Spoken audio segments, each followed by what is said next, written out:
All right, folks, we are at part two because Kelt was right. My video stopped. So we are going to do part two, part two. Let me check something here real quick.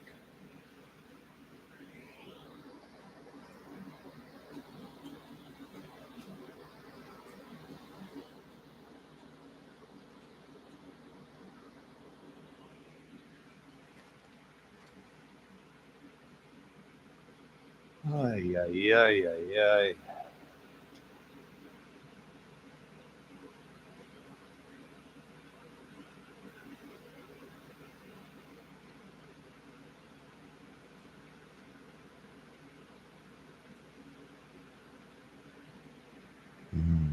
All right.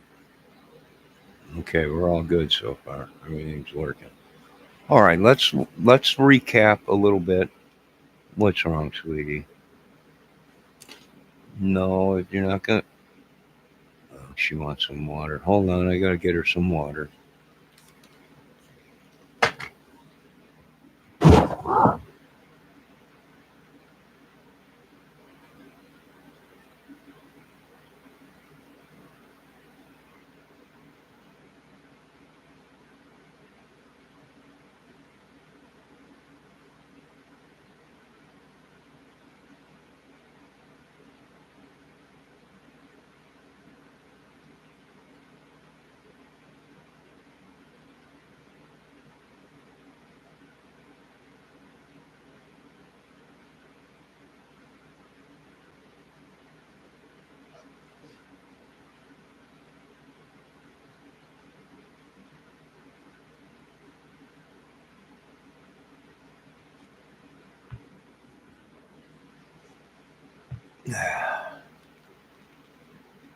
All right, now let's get back to watching the second part of this Kohberger thing and see if they shut me down. Maybe they shut me down, or a lot. I pissed a lot of these YouTubers off, so I wouldn't doubt it if they struck my channel or something. All right, which video was it? Oh, here she comes. All right, baby, come on. Oh,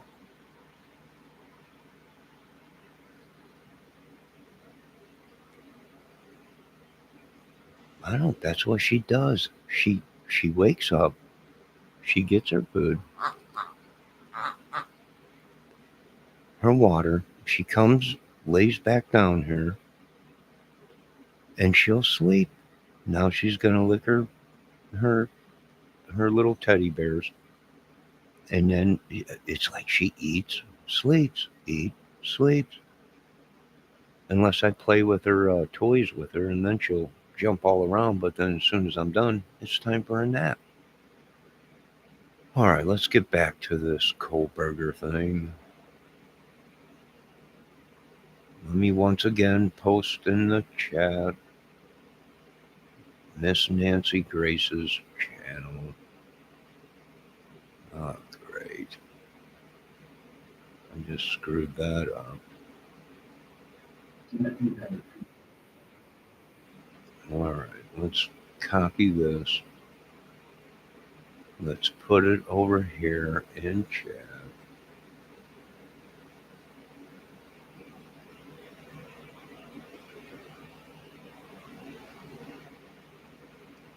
All right, let's get this going. Oh, wait, I'm going to share it.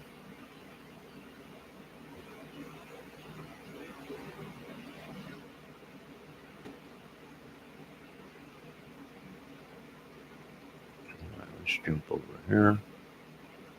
All right, let's do this. Wait.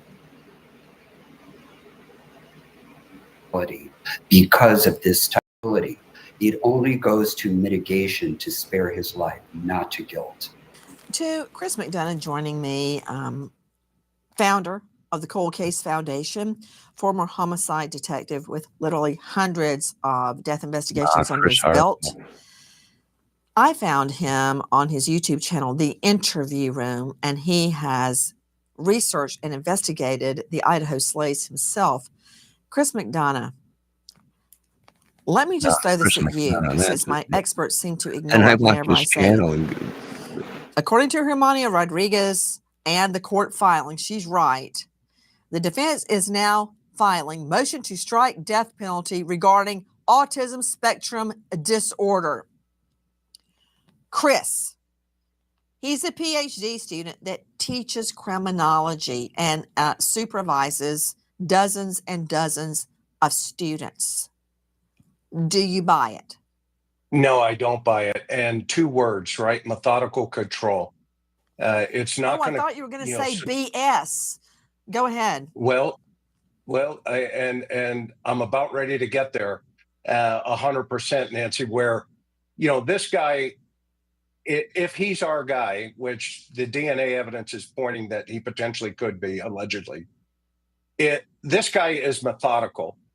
And that means, they're going to look at his state of mind from the prosecution side, as you know more than anybody. What's his evil intent here? Does he have an evil mind? And does he know that society, everything that he would do once he committed that crime, would be looked at through that lens? So I think he is playing a game here. And I think the defense attorneys are listening to what he's probably saying behind the scenes. It won't surprise me if he ends up in the courtroom really pushing his defense, and the defense basically just becomes, a sideline. You mean pushing the autistic theory and the defense to the murders becomes a sideline? Yes, yeah, exactly. I agree. You didn't It'll get turn to out the to be BS like part. another Delphi case. Well, right? I think he's in deep here, and I think the firing of his attorney recently. Remember, Ted Bundy did the same thing, and a Superior Court judge says, Mr. Bundy, you're so smart. You really had a opportunity of a future, and I would have loved to hear you defend other things in this court of law, but you took the wrong path. Meet the new standard in sleep. This is Pod 4 Ultra. It's not a bed, it's a revolution. Please join us on our mission to find missing people, especially children, to solve unsolved homicides. If you're on the go, catch us on your favorite podcast app where you can get all of our content where we, in our own way, seek justice. When you live in a small college town, it hurts to not know exactly. 4 students from University of Idaho murdered. One of the neighbors down there of the girls called and said, I want to tell you I'm a neighbor, and Kaylee and Maddie are both dead. Revelation. We now learn an eyewitness says the killer fled the scene of the Idaho sleighs with a vacuum cleaner. We assume that means a hand vac. Now, welcome to the crazy house, because I've got one guest claiming that he stole the hand vac from the victims. I've got another guest stating that a victim tried to fight off the killer with a hand vac. Reality check. This would not be the first killer that tried to sanitize a scene. Does anybody recall Fotis Dulos? Fotis Dulos, husband of missing Jennifer Dulos, takes an employee's Toyota Tacoma, borrowed without permission, to a car wash and detail shop to try to clean a brown-colored stain from the seats. Dulos tells the employee to replace the front seats, and he does, but keeps the originals, ultimately giving them to police. Police allege the stains were blood. He's not the only one. I assume you all remember the beautiful young teacher out of Memphis, Eliza Fletcher, out jogging, minding her own business. 4:30 a.m. was the only time she could work out because she worked and took care of children. Remember her killer? The man accused of abducting and murdering Eliza Fletcher is seen cleaning out his car just hours after the Memphis teacher disappeared. Video shows Cleotha Abston spending more than an hour in the passenger side of his SUV. A witness says Abston vigorously cleaned the interior. Bingo, I knew it, because they were years, there was it had to be a year ago. They were looking for a jogger, but I do believe it was in Pennsylvania or something. And then they were looking for a biker, not like a dude that rides a motorcycle, like a dude that rode a bike that fit his subscription, or it was a sketch out there. But here's the thing, you can't find these sketches no more. They used to be in every town in your post office. It was the FBI's most wanted file, and it was a giant thick book of FBI's most wanted criminals or murderers wanted. And they would have sketches in there. They also would have some photos in there of people, right? We're looking for this guy. One was El Chapo. One was, but if you flip through the dang thing, then they would say these are suspects. Have you seen this guy? And they would show a sketch. And I do believe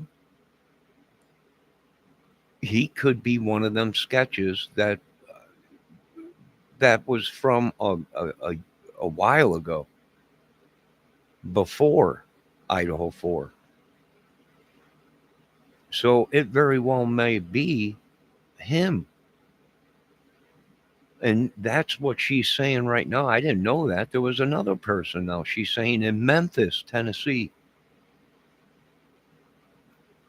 where she came up missing, a teacher, and a couple hours later, he was seen cleaning his car out spotless. And I don't know if he was seen with her last or what the deal was, but he's got a pattern. He's got a pattern. Right? And what did he do in the Delphi case? The same thing. Or not the Delphi case, the Idaho 4 case.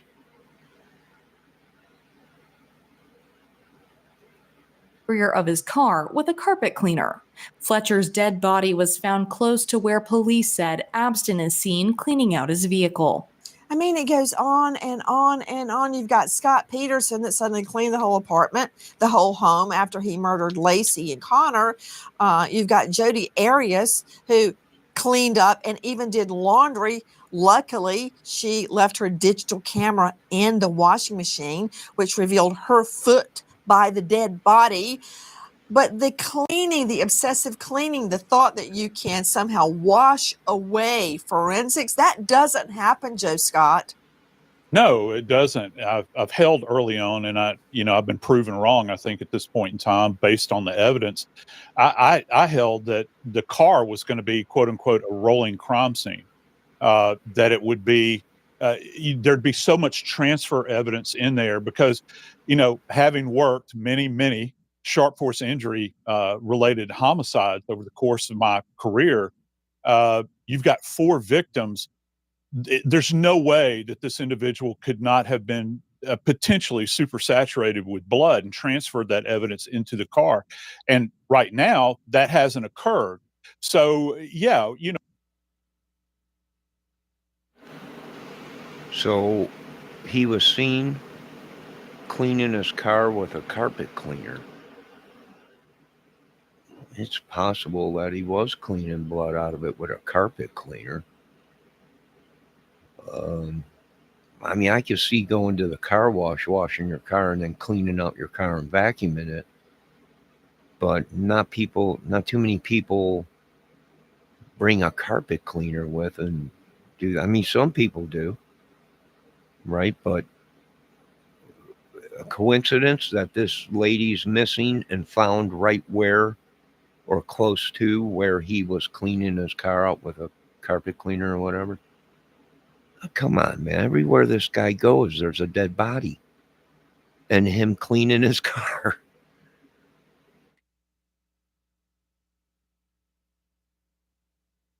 When you think about it, I think that there is obviously evidence that this guy is cleaning. However, what's the choice here? Is he cleaning the crime scene with a handheld vac, or is he cleaning his car with a handheld vac? I don't know. Did he show up? He's so deranged in his mind. Well, put him up. Why do I have to choose? You've got an eyewitness stating she sees a tall white male with bushy eyebrows wearing a face mask, lean, and he's got a hand vac.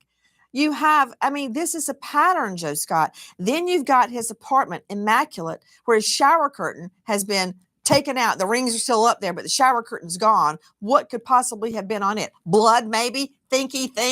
And hiding an extra vacuum canister in the back of his closet. But that's all deduction. We know that the law enforcement watched him meticulously clean out his car for hours. His sister even said so. Then they see him at 3 a.m. cleaning out the house, getting rid of evidence. He can't stop himself. Does it make sense to you and I, you and me, that he took in a hand vac to try to get rid of evidence? No, because we've been to murder scenes. We know that's impossible.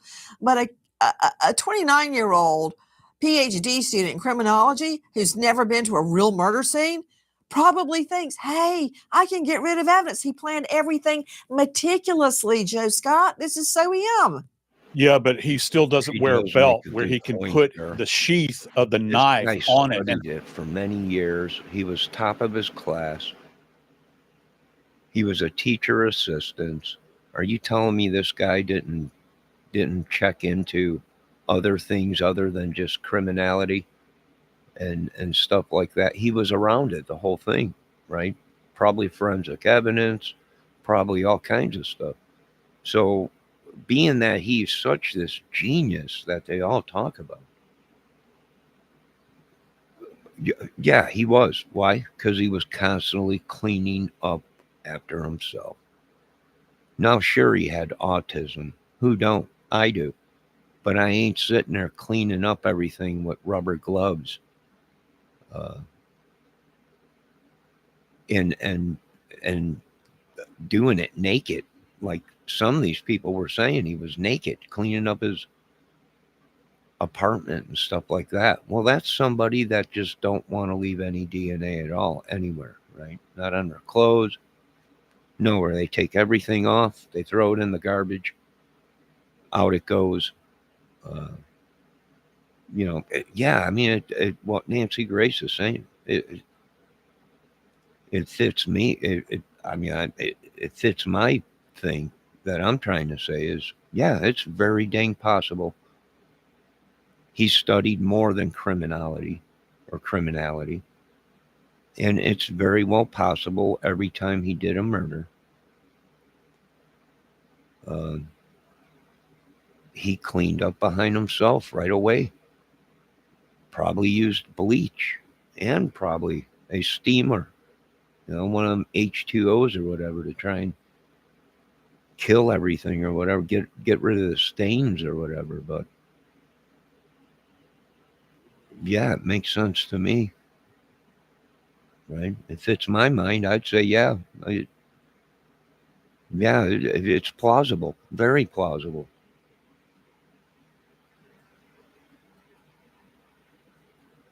And hold it, he leaves that behind. So if he's so OCD, why in the hell did he leave that critical piece of evidence behind?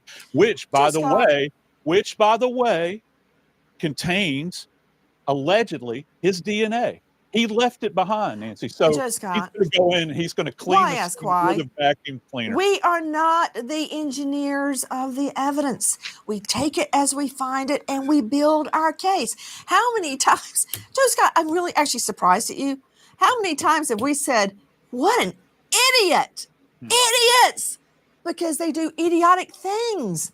Well, they all do, even criminal masterminds. Your supposition here is that everything is based upon this eyewitness statement in the dark, in this hallway, where you can't make out specifics. So I don't know. He's carrying a handheld vac. Well, gee whiz, what brand was it? I don't know. I can't. Okay, question to you, Joe Scott. You're doing what Philip Dubé was doing earlier. That is, you're parsing, you're cherry picking the parts of her eyewitness testimony that you like. You're going to take some. Okay, so you want to throw out all of her testimony then? No, I want to know, where was the knife? You only want to keep the parts you like. No, it's not that I want to keep. I want to seek the truth in this and what is available. So do I. And the witness says hand vac. You know what? Let's talk about the shower curtain. Can we talk about that? Yeah, Hermione Rodriguez joining us, chief U.S. Reporter, DailyMail.com. Tell me about the missing shower curtain. That's right. We know that Kohberger took a lot of measures to clean everything in his life following this murder. When detectives reached his Washington home, they found that there was no shower curtain, of course, suggesting maybe he could have taken a shower in there and there was evidence he needed to get rid of. There was also no trash at all, Nancy. And this is something that he was also doing in his parents' house in Pennsylvania. He was not throwing his own trash out. We know he was wearing gloves in his parents' house. So we know Kohberger tried to cover his tracks, which is why, as your guests are mentioning, there is a juxtaposition because he seemed to be so careful in some ways, or attempted to be careful. My opinion, what do I think? I think there's a good chance his parents ain't his parents, and he's the kid. He's the kid of the one girl or the couple of girls that survived Ted Bundy. I think that was the guy's name, wasn't it? Yeah, because when I look at this dude, I see that one dude that was a serial killer. Very possible. And I'm going to say this much. He lost his cotton picking mind. I think he went absolutely bloodthirsty. Why? Because he got away with it one time and he continued to do it. And he got more cockier and cockier. And I do believe that's the dude they've been looking in all them other cases from years ago, like 4 years ago, I think it was. It very well might be him. Was it 4 years ago, 3 years ago, I think it was?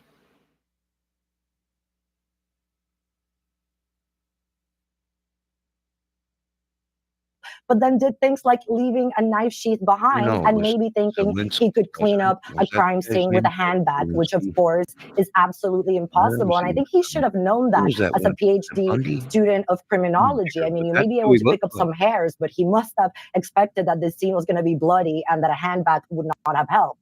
Yes, his home showed that he was taking measures to make sure there was no evidence there. Video where he I don't like him looking like he did a white collar crime. This isn't a white collar crime. This is people, you work your whole life to get them to go to college, and then they get killed while they're asleep that night in their bed. And we're gonna treat this guy like he just traded insider trading of his own company stocks. It's not white collar.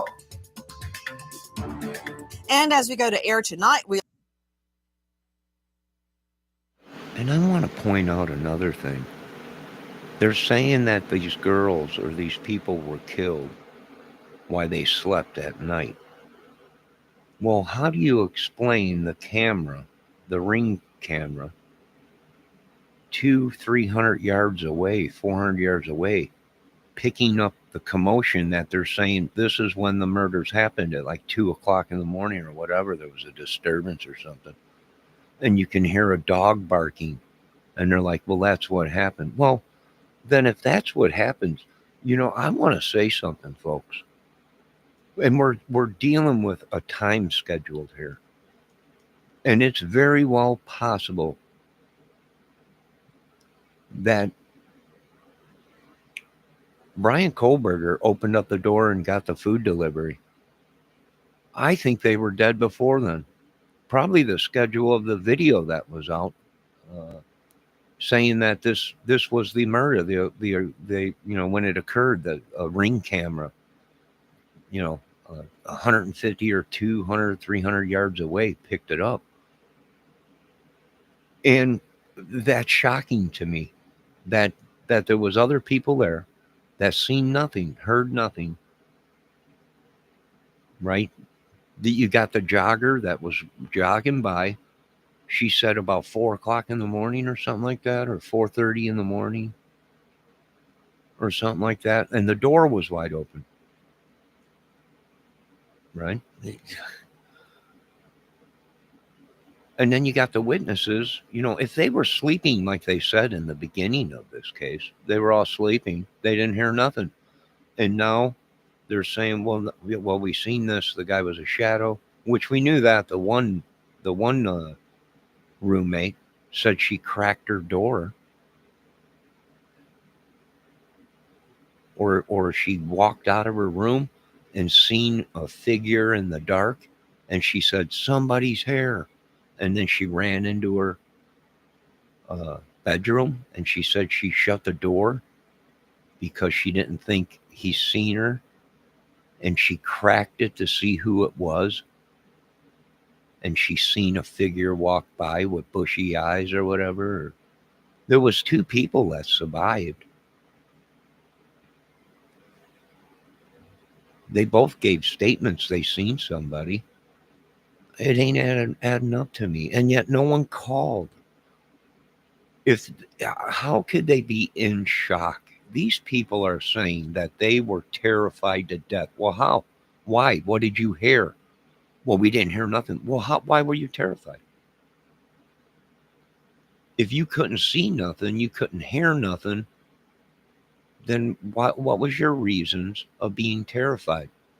When there was other people, roommates, in the house, you yourselves said you thought that they were fighting or something or having an argument. That's no reason to be terrified. You're terrified because you've seen something or heard something that you know is not right. Then you become terrified. When you're hearing people scream, help me, help me, then you become terrified, right? When you hear people say, he's got a knife, oh my God, and then after it's all over with, you just hear faint voices, help me. That's what you get scared about. So this whole thing just seemed, I don't know, kind of crazy. How many people were in the house? Did he have help? I don't know.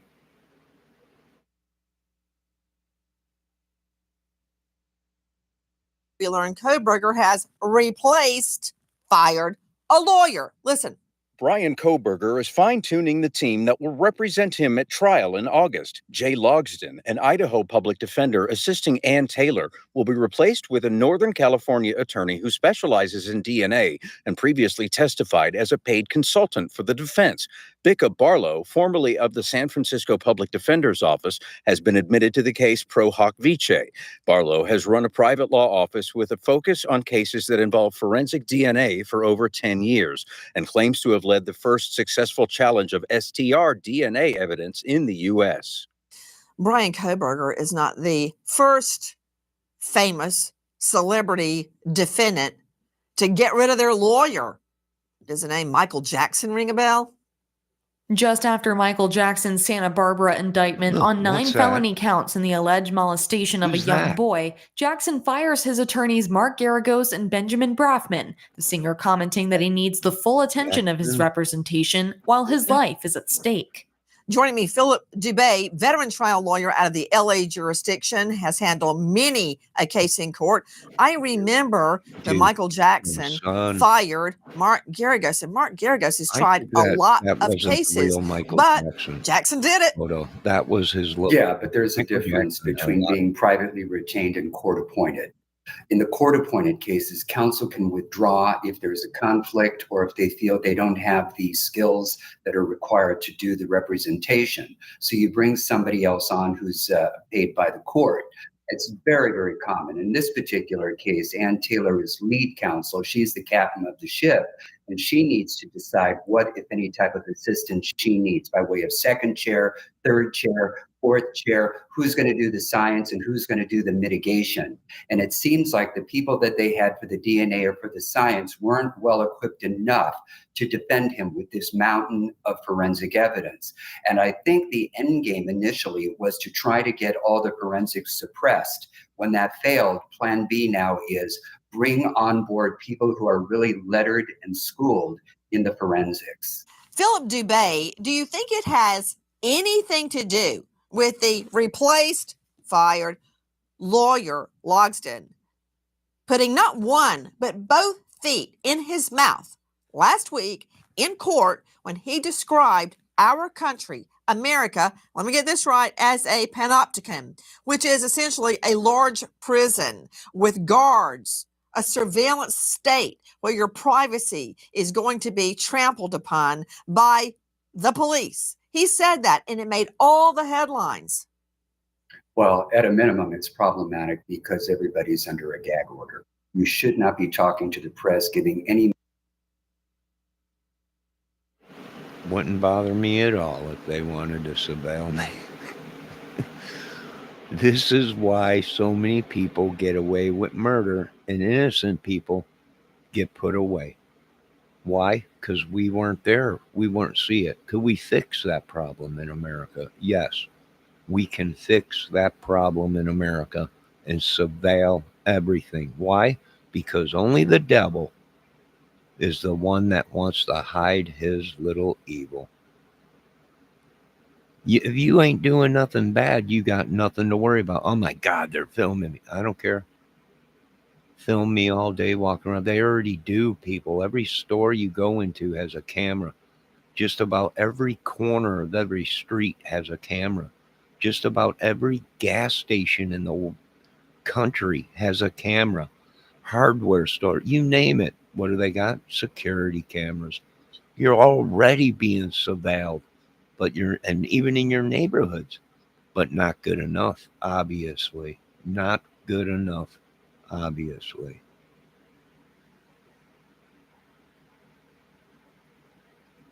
Media statements about the case, about the system, about law enforcement. It was in court. It was in court. Open court. Okay, but fair enough. Even the mouse in the corner could hear it. I don't know what you're talking about. Privacy. No, I understand. But the point is, I don't think that's enough to remove court-appointed counsel from a case. You have to show that counsel just simply cannot perform to the degree that other similarly attorneys perform, constitutionally anyway.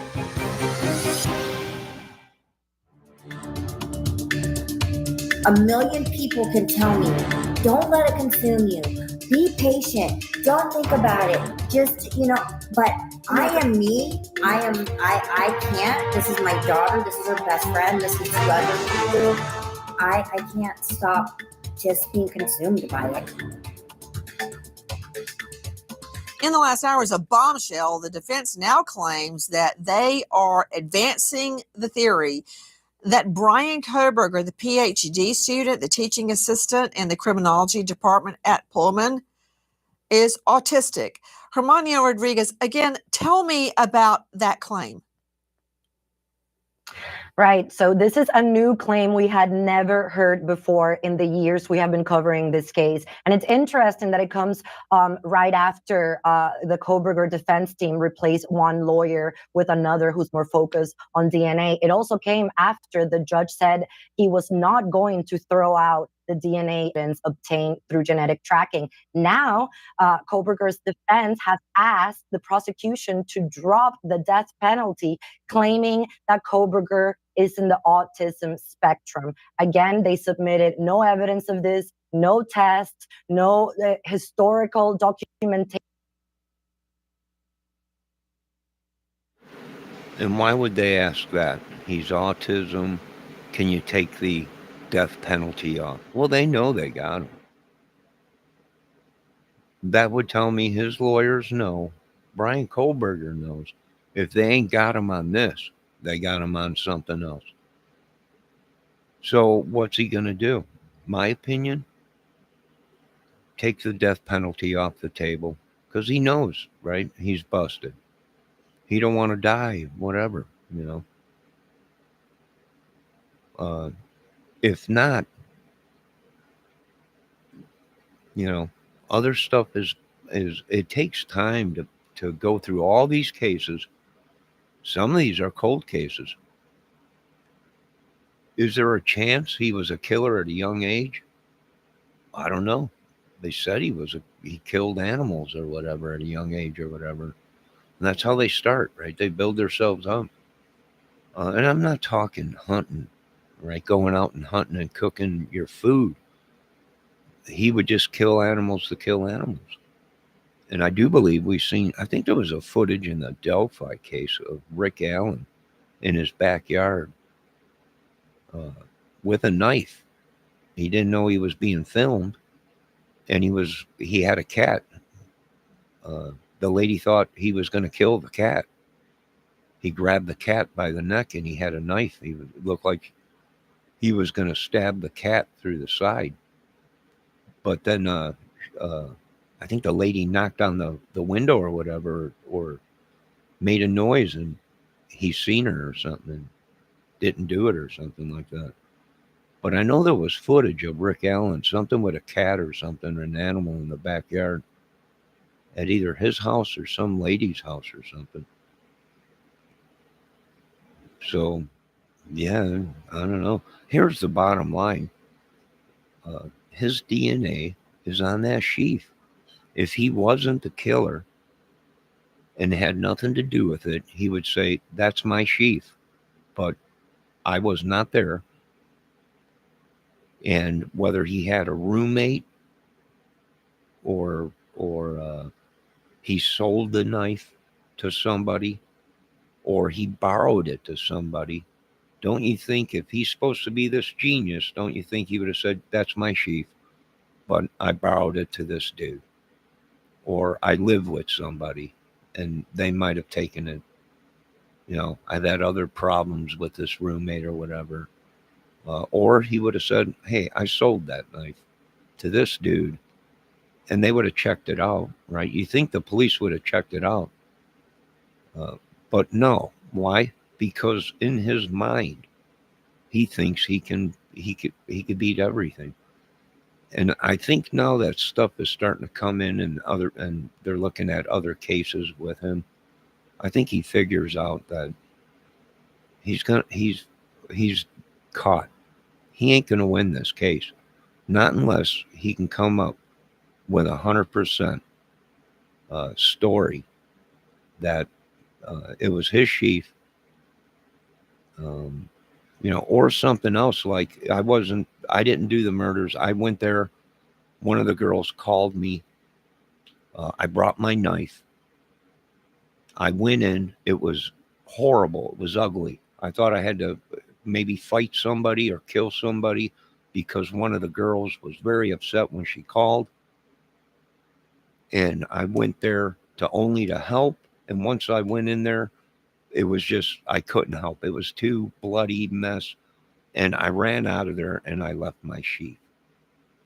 Right. But there would be phone documents and stuff like that showing that one of the girls called him and asked him to come there. I mean, what kind of crazy just walks into a house of 4 murders and says, I'm here to help you? Oh, I forgot my sheath. The whole thing didn't. I mean, it was just, he's got to explain how that sheath with his DNA got there.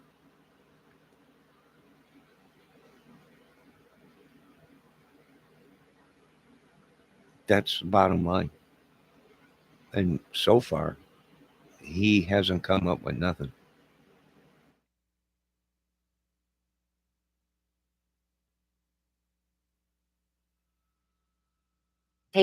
Of this diagnosis. So we are sure to see the prosecution now ask for evidence of this alleged autistic diagnosis. Dr. Monty Miller joining me out of Riverside, California, director, forensic DNA experts. Dr. Miller, again, thank you for being with us. Dr. Miller, the odds in this case that the DNA is incorrect, I mean, it's hard for a layperson to believe.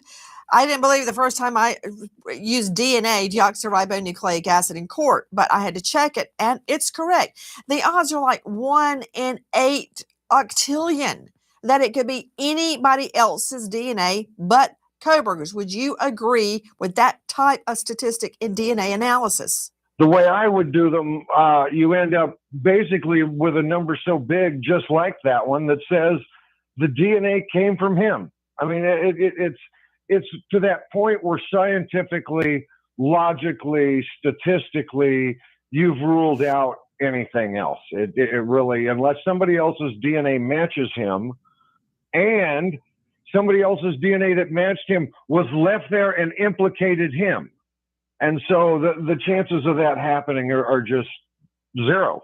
Joe Scott Morgan joining me, professor of forensics, Jacksonville State University. Well, Joe I wouldn't Scott, say do you zero agree on with that. Dr. Monty I Miller? would Those say it's very statistics are possible he gave real. the knife to somebody and they Yeah, went I there and mean, killed somebody. 1,000%. Left the And I have to and tell his you, DNA was no, on it he does not feeling it. have an expectation of If privacy that was true, relative to any of this Kohberger biological would not evidence that be they where have he's at collected. today And they're trying to, because they would have checked it essentially out. kneecap the evidence And they and would have, how it was all collected they would and have how had it to was do was utilized in ask this the guy, particular hey, case. And I think the defense or sent realizes that Brian this is a Kohberger real in with a uphill wire. battle Go when you get your begin to knife. consider the numeric Borrowed values it to that involved in dude. this. So, Philip Dubé, Sold it veteran to him. trial Go lawyer, there and joining see if us he out of can buy it LA. back. Or Bottom tell line, him you want it the back. Get him DNA on is irrefutable. camera giving It's 1 in Kohberger the 8 knife or telling him, octillion hey, yeah, that this DNA could I have been don't left have by the sheath, anybody but here's the other knife. than Brian Kohberger That would have on a been, knife sheath you under a dead body. So where can they go now with a mental defect claim? That's what's happening, Philip. Well, first of all, in the guilt phase, I think the only thing that the touch DNA proves is that somebody with his DNA on a snap left it at the scene. It does not, in fact, prove that he committed the quadruple homicide. It just puts his touch DNA on some item that's in the stream of commerce at the scene. So the question is going to become for the state, what else do they have to put him at that house? That's true. I agree with that. But once again, Brian Kohberger would not be where he is today if he would have told the truth. Hey, yeah, some dude stopped over with one of his knives and I was playing with it. He said, check it out. What dude? Right? What dude? Oh, it's one of my buddies or something. Yeah. Well, guess what? Why don't you take us to his house? Right? What's his name? Yada, yada, yada. And that's why I'm saying Brian Kohberger wouldn't be where he's at today if either these police didn't do their job, because it is very possible that was Brian Kohberger's knife and he borrowed it to somebody, or maybe if he had a roommate, they took it without him knowing and he got set up. No, that's true. That's very well possible. It's also possible it wasn't his knife at all and he just happened to pick it up at the wrong time. Maybe he was there, didn't do the murders, but picked up the sheath. If that's the case, if Brian Kohberger told the truth and everything checked out, Brian Kohberger would not be where he's at today. But Brian Kohberger, well, that's my right. I don't have to say nothing. We'll go to court. We'll do this. We'll do that. Right? Because in his mind, he's this genius. He's a genius and he'll take on the courts because he knows he's a criminologist and he hangs out with lawyers and police and all kinds of people, Hello, Missing Animal. Slitting all these students' throats. You're seeing video of the victims as the courtroom battle rages on. We remember American hero police officer Christopher Reese, Virginia Beach PD, shot and killed in the line of duty, passed away along with partner Officer Cameron Gervin, survived by loving family, sentenced to life without him. Yeah, I miss you, man. American hero, Officer and, Christopher Reese. Yeah, Thank you to our guests for being with us, but especially to you for being with us tonight and every night. Nancy Grace signing off. I'll see you tomorrow night, 6 and 9 o'clock sharp Eastern. And until then, good night, friend.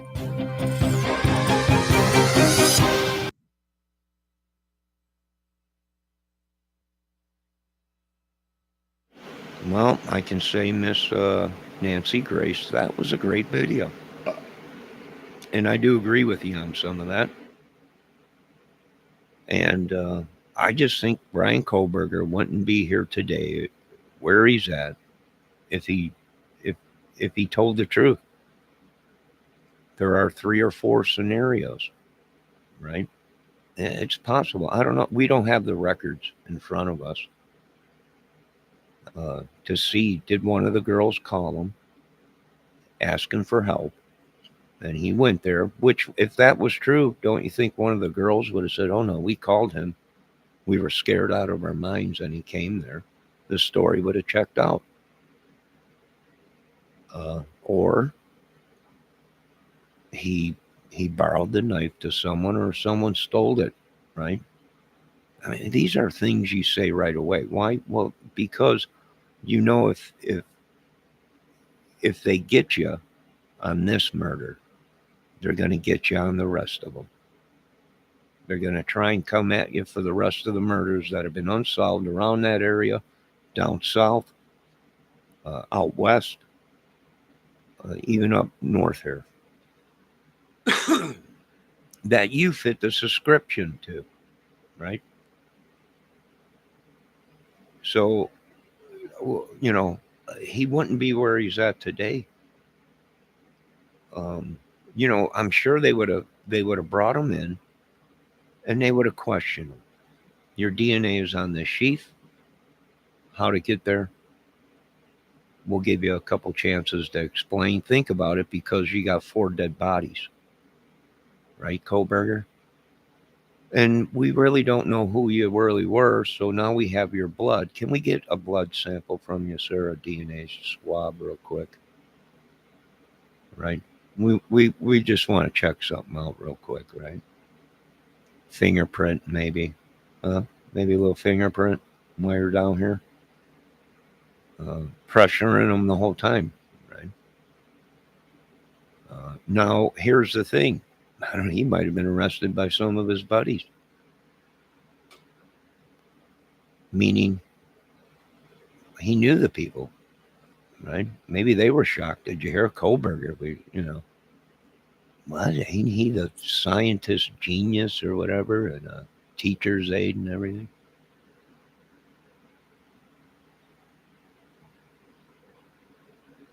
No, Miss Humanimal, I'm babysitting her. She's sleeping right now. Hold on. Oh, dang it. I hope I didn't wake her. I just crumpled over.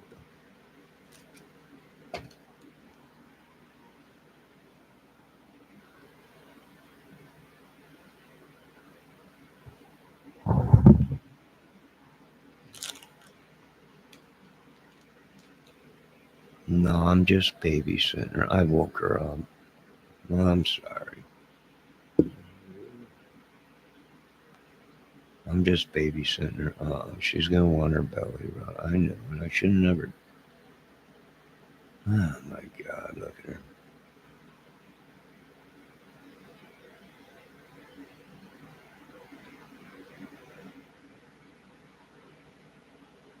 All right, I'm not going to sleep. What do you think, Miss Humanimal? Do you think he was? I mean, you got to explain the DNA on there. It could have been touch DNA. All right, great. Did you touched it, right? Yeah, my buddy came over and wanted me to check out his new knife, right? Okay, what's your buddy's name? Take us to his house. And you have to take into a lot of consideration, too. It's very, very well, you know, it could be he did have help. It might have been someone else there. Maybe military connection, who knows? A friend or somebody, or maybe someone from his Reddit ad that he had out, right? Impossible, I don't know. But I want to thank you all for watching tonight, all of you. I think it was just one. And yeah, it ain't. I think they probably. I mean, he's got to explain a lot of stuff. Being on the Wi-Fi, being that close to the house, why the murders are happening.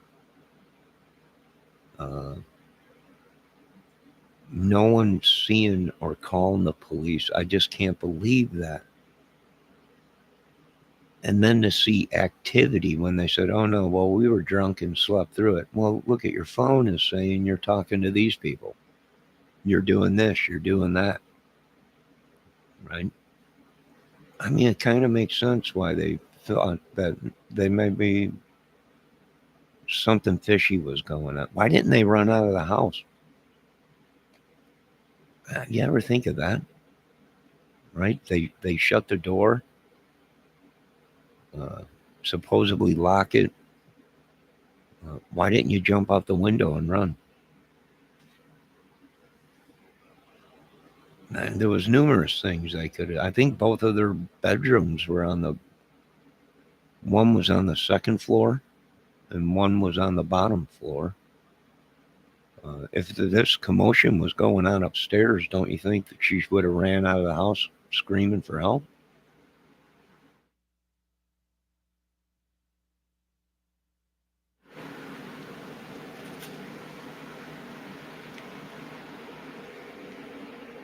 I don't know, but you can send that one back to old Frankie over there. He thinks he's got this all figured out. So, look at her little Sophia. What are you doing, sweetie? Tired? Yeah, she's going to be out like a light here soon. She looks good. I think she just went to a haircut place or whatever. Dog cuts or whatever they call it.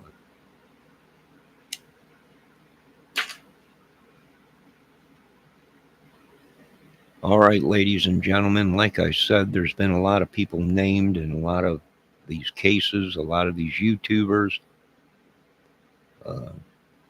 Not by me, but by others, of knowing more information than they should have known at that time in the case. So it's pretty crazy in that case. Then you got the Summer Wells thing popping back up again with old Ernie Shell, which he claims he knows exactly what happened to her. Although there's never been a body or anything found. I don't know. You folks have a great night. Miss Humanimal, have a great night. God bless all of you. If you're going live, let people know right now, Miss Humanimal. If anyone sees it, they can go to your channel.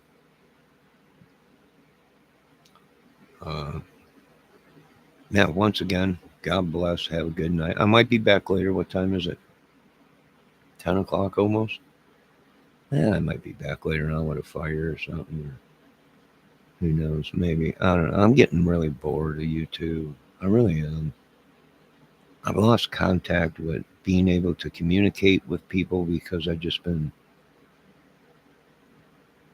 an idiot and locked up in YouTube. It's almost like a curse, a spell, right? A madness. And I don't want it no more. It's just, it ain't my madness. It ain't my stuff. I don't want it. I'm just going to go back to being an idiot. Babysit dogs and rake leaves for some of these people out there, the older ones. That's about it. I'm pretty much done with it. I'm retired. Now, you folks have a great night. Once again, make sure you check out Humanimal's channel and all these great people on YouTube. Do I hate any of them? No. Am I going to go after any of these people or anything, attack them or anything? No. Not at all. It's against the law. I don't do it. So. Have a good night.